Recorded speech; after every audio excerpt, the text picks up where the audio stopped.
Mata. Hari ini adalah podcastnya. Jadi, apa itu Suara Mata? Suara Mata adalah informasi di mana adik-adik kita bisa menonton lebih lanjut apa sih itu teater dan bagaimana dampaknya pada kehidupan sehari-hari. Jadi sekitar tentang teater gitu. Ya, betul. Jadi, narasumber kita pada hari ini adalah Jeng Kak Inyong. Yeay. wah, ternyata Kak Inyong bawa makanan sendiri guys di podcast kita.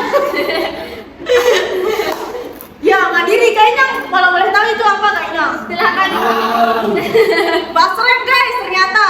Masa basreng aja Kak Inyong udah kepedesan ya guys. Apalagi bagaimana saat Kak Inyong menjalani hari-harinya di Teater Mata itu lebih pedes lagi kayaknya. Oh iya sih. Jadi Kak Inyong ini merupakan pelatih teater mata sekaligus alumni teater mata angkatan berapa Kak? Semer dulu gitu. ASMR. ASMR dulu.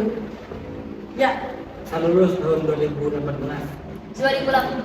Angkatan berapa jadinya? ayo guys, tebak-tebak angkatan berapa itu kalau lulusan tahun segitu ya.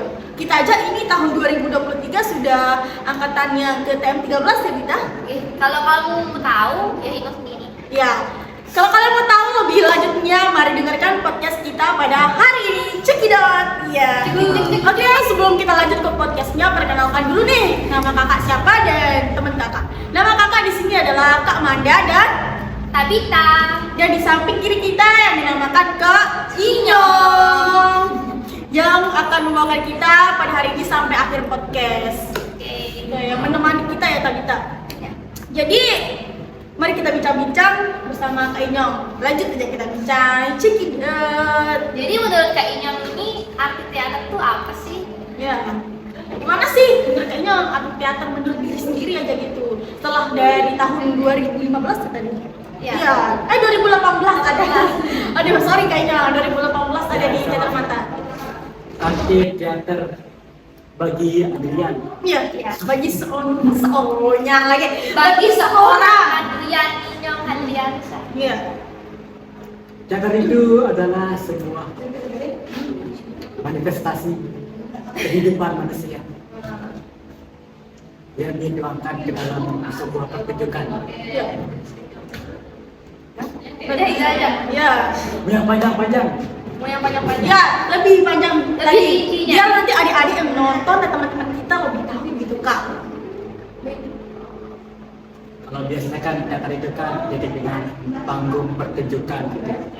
Dengan unsurnya di mana ada pemain, tempat pentas dan penonton. Itu dinamakan teater. Iya. Iya. Sama seperti seorang guru. Guru itu adalah aktor. Penontonnya adalah murid-murid dan tempat pertunjukannya adalah di Kelas. nah itulah namanya teater.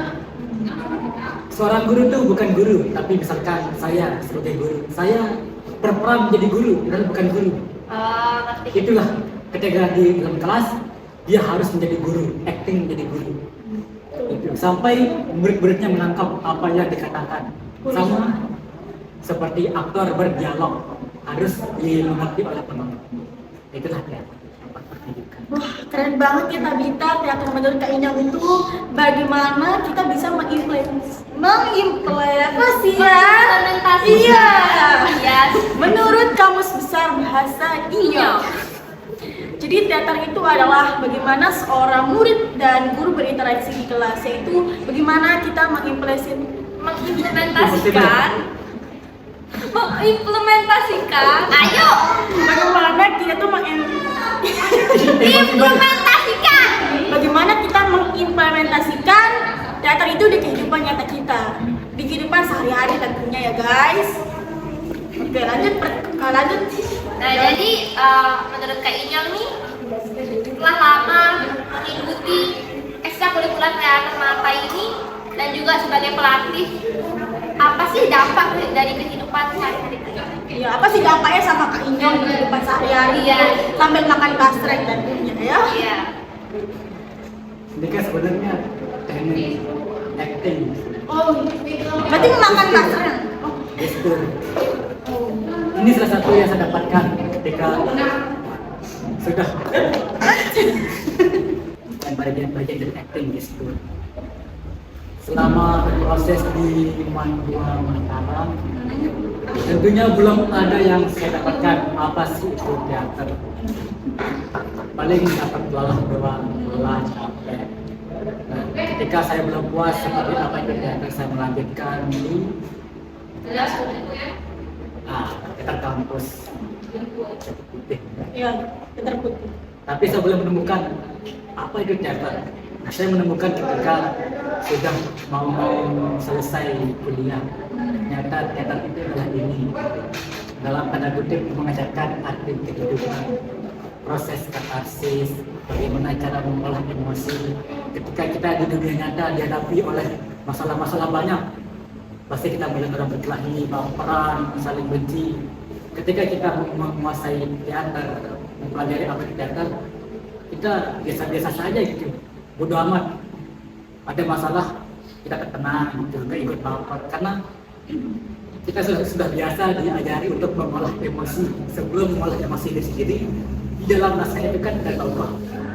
Kita sering menganalisis tokoh, psikologi tokoh, bagaimana tindakan sosialnya dan lain sebagainya. Itu dia. Jadi apa yang harus didapatkan ketika belajar teater tidak langsung dapat itu. Membutuhkan proses panjang, bertahun-tahun. Itu pun saya belum puas.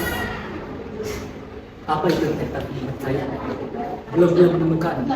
Kepuasan itu belum tidak terbatas. Saking penasaran tentang Mendengar cerita dari Kak Inyong dan tanggapan dari Kak Inyong, saya juga kepengen lebih tahu tentang teater yang lebih dalam ya Tabita. Iya. Kepengen habis dari Mandua Mataram ini kita belajar teater lebih banyak ya. Dari kisah-kisahnya Kak Inyong itu menginspirasi sekali buat kita semua. Dan dari cerita Kak Inyong, saya juga merasakan hal yang sama. Saya belum puas dengan teater ini. Pengen lebih tahu. Oh iya Kak, saya pengen tahu deh selama Kak Inyong pernah dapet peran di teater ini, bagaimana sih caranya Kak Inyong masukin peran itu ke dalam dirinya Kak Inyong? Padahal kan itu jauh beda sama dirinya Kak Inyong di sehari-hari. Dan bagaimana cara Kak Inyong mengimprovisasinya di atas panggung? Kalau misalnya Kak Inyong tuh lupa naskahnya, itu Kak Inyong improv tapi dengan senatural mungkin. Itu gimana tipsnya? Oke deh. Kita mau kasih tau nih ke adik-adik nih bagaimana sih ya tips dari seorang Kak Inyong. Ya. Lanjut aja dari Kak Inyong. Cukup sederhana mempelajarinya. Ada yang bilang belajar kita itu sulit karena memang keseriusan. Ketika kita ingin belajar teater harus memperbanyak atau memperkaya pengetahuan berupa observasi. Misalkan di dalam tokoh saya diberikan tokoh seorang nelayan gitu ya. Tapi di keseharian saya ini seorang anak gunung. Iya. Pasti jauh sekali ya. Bagaimana kehidupan sehari saya anak gunung disuruh memerankan oleh sutradara peran nelayan. Nah, caranya tentu memahami naskah. Misalnya kan di drama ketika sutradara ingin berikan tugas, tugas kamu sebagai nelayan. Ya udah, di momen itu dia menganalisis nelayan itu saja, tidak seluruh isi naskah. Nah itu yang salah. Ketika kita disuruh memerankan tokoh, jangan menganalisis tokoh apa yang kita dapatkan. Kita pahami tokoh yang ada di dalam naskah itu, baik itu tokoh apa, latar, suasana dan sebagainya. Itu kita bedah baik dari segi sosial, segi psikologi, budayanya, kan itu dia kita pahami tokoh dalam naskah ini maunya apa, tentang apa, bicara tentang apa, baru kita bisa observasi. Misalkan di tokoh dalam naskah ini dia nelayan dari misalkan nelayan dari Eropa misalkan. Bagaimana cara kita tahu kalau nelayan ini berasal dari Eropa? Tapi kita baca naskah seluruhnya, bukan hanya satu tokoh saja. Itu dia. Ketika kita tahu apa isi naskah ini, kita lanjut ke observasi. Observasi, ya udah seperti apa nelayan di Eropa. mungkin yang dimaksud kritik gitu kan. Bagaimana caranya jalan orang-orang Eropa, apa mata pencariannya nelayan Eropa, mungkin kan apa mata pencariannya ikan paus, apa mungkin kan, gitu. Hal-hal detail itu yang harus kita pelajari, baik bagaimana cara dia duduk, mungkin kayak ini kan orang Eropa, atau gimana caranya dia berjalan, hal-hal detail sampai apa jari-jarinya kita observasi seperti apa sih jari-jari orang Eropa, kita besar, putih, keriput, tingkah lakunya gimana, tingkah sosialnya gimana, dan lain sebagainya. Cara ngomongnya juga. Iya. Berarti tips dari Kak Yoyong itu yang bisa saya simpulkan itu adalah observasi dan kita memahami bagaimana seseorang itu untuk kita bisa mendapatkan gimana sih intisari dari sebuah tokoh tersebut, Kak. Yang pertama baca naskah secara keseluruhan, kemudian lakukan observasi. Seperti itu ya. Jadi menurut saya tips dari Kak Inyong ini mudah banget untuk kita pahami dan kita terapkan di kehidupan sehari-hari. Karena tanpa observasi kita pun juga tidak akan bisa memahami sebuah hal tersebut, ya kan? Dan bisa memasuki peran tersebut lebih dalam gitu. Ya, observasi itu penting ya guys di teater. Jangan lupa untuk observasi dan jangan malas-malas untuk observasi. Karena semakin jauh kalian observasi maka semakin jauh ilmu yang kalian dapatkan. Ya. Coba. Lanjut nih pertanyaan ntar terkumpul. Dari jangan.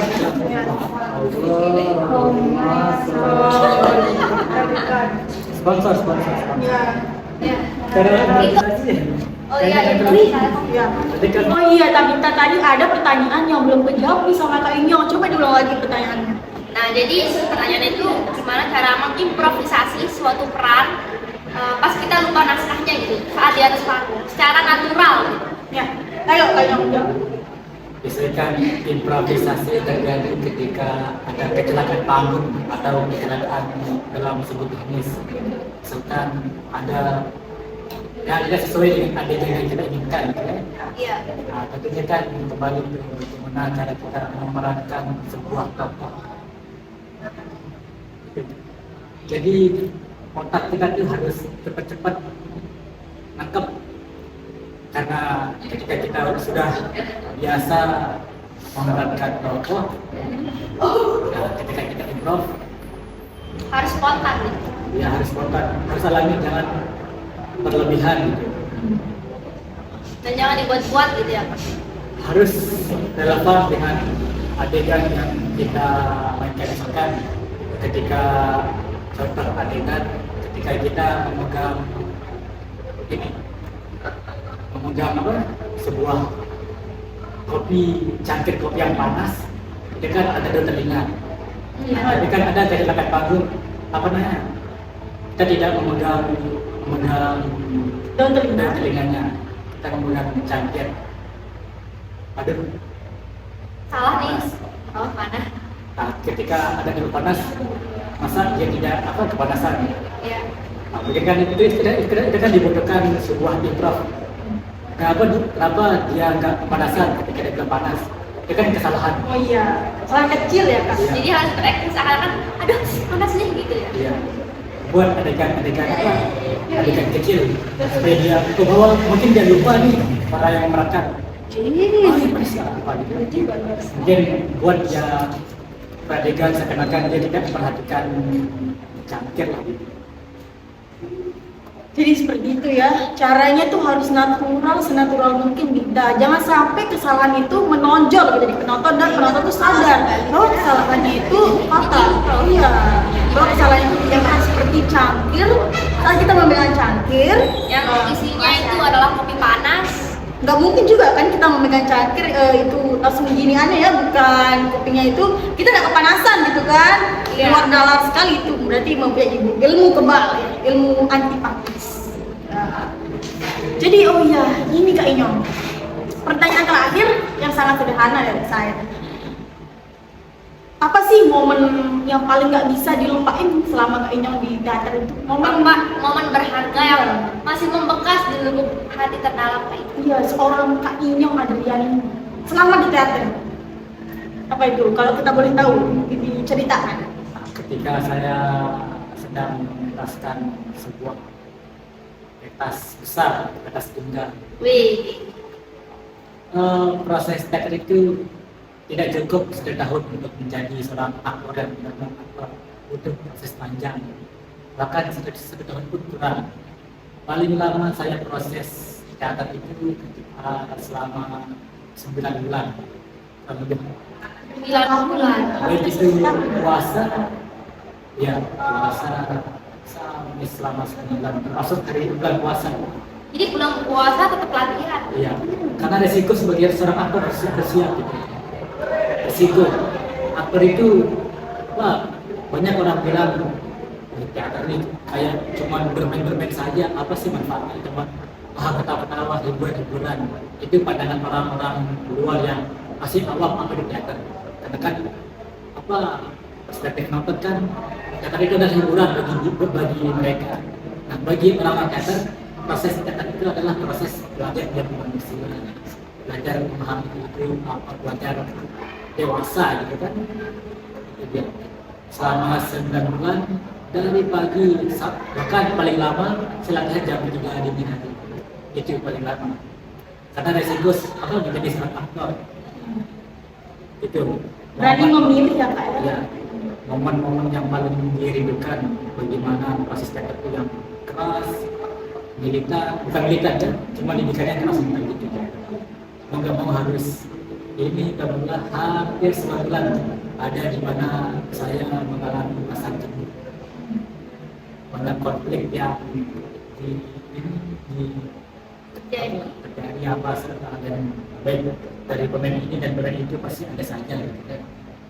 Nah itu yang dirindukan. Mungkin selama di proses tidak ada yang dirindukan karena kan masih dalam proses. Ketika sudah pentas itu tidak bisa diulangi sekali lagi. Itu dia resikonya. Udah jauh sama latihan-latihan Ini rindu. Nah, prosesnya 9 bulan, pentasnya cuma 1 jam. Itu yang harus diterima oleh seorang aktor itu. Tidak boleh ada kata-kata penyesalan. Kenapa sih saya ini? Kenapa saya kurang ini? Itu tidak boleh. Kata-kata menyesal itu tidak boleh. Itu dia. Jadi proses teater itu walaupun dia konsepnya bermain yang serius, harus serius. Baik itu disiplin waktu, juga disiplin apa lain segala macam. Itu dia proses teater tidak gampang dan tidak instan. Jadi melalui proses latihan yang sangat panjang, kurang lebih 9 bulan, momen-momen yang terjadi itu menetap di lubuk hatinya Kainya. Karena proses teater itu bukan hanya 3 bulan, 4 bulan, 5 bulan sudah hasilnya memuaskan guys. Proses teater itu yang sangat lama dan hasilnya pun harus apa? Bla bla bla. Ya, Sebagai anak saya sebagai anak teater juga memiliki momen-momen atau pengalaman yang tidak akan pernah saya lupakan selama di teater mata. saya juga pun seperti itu, seperti Kak Inyong, mirip-mirip seperti Kak Inyong, tapi saya tidak sanggup kayaknya guys sampai 9 bulan lamanya itu ya. Kita itu pernah latihan itu sampai 2 bulan, 3 bulan ya? 3 bulan, 4 bulan. Iya, itu kita udah jenuh, kita kayak pengen kapan sih pentasnya, bener apa yang bilang Kak Inyong. Pas kita pentas kita tuh Dan udah selesai kayak kangen banget ya, Kenapa bisa bisa move on. Iya. Bisa move on Jadi sama- aku terus sama yang udah kita pentasin. Apalagi Kak Inyong yang udah berproses 9 bulan ya Tabita. iya. Keren banget sih kisahnya Kak Inyong ini, menginspiratif dan mendunia. Seperti Mandua. Iya, seperti logo Mandua. Oke. Oke, mungkin terima kasih Kak Inyong sudah sharing-sharing ceritanya dari awal sampai akhir menemani kita. Ya, bersama Mas Ren tadi. Udah habis kan? Iya, udah, Mbak. Jadi ini bahasanya. Oh, udah dibeli Mas Ren guys. Tadi udah. Makasih Aci. Aduh, ada Aci namanya guys di balik layar. Jadi mungkin segini dulu yang bisa kami Sharing-sharing Ya. sama adik-adik di rumah. segini dulu podcast episode satunya. Dinantikan episode selanjutnya. Semoga episode kali ini dapat membuat kita semua mengetahui apa itu sih teater dari narasumber kita Kak Dan Inyong semoga ini. dapat menghibur para penonton. Yeay. Jadi mungkin segitu dulu. Sampai jumpa pada podcast berikutnya. Saya Tabita. Saya Mandadan. Adrian. Pamit undur diri. Sampai jumpa pada podcast selanjutnya. Dadah. Dadah. Salam budaya.